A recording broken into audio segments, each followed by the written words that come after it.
worst, but hope for the best, of course. That is the message tonight from Polk County officials as Dorian veers more east. And as 8 on your side's Victoria Price shows us tonight, this week has been a vital trial run for emergency staff. Hey, good evening. Every time a storm hits Polk County, they learn a little bit more about how to prepare for the next storm. What happened this week? This is the best practice that you can get without having a direct hit.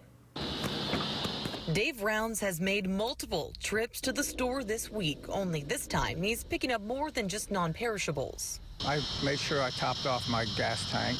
I picked up some emergency supplies. Rounds had never been through a hurricane before moving to Winter Haven. Then he went through 3 back-to-back in 2004. That taught him to be ready for anything. Even if you think it's not going to be a direct hit, just to be ready for it. Polk County Emergency Management is scaling back but not ceasing operations for Hurricane Dorian. The latest track continues to move the storm to the east, leaving just the easternmost parts of the county in its path. All the factors, everything added up, you know, it really was potentially a catastrophic event.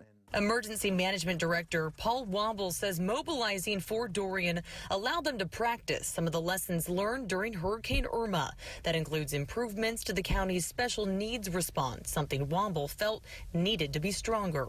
You always can do better. You always want to learn. You want to strive to be better. So that's a big part of what we'll do now.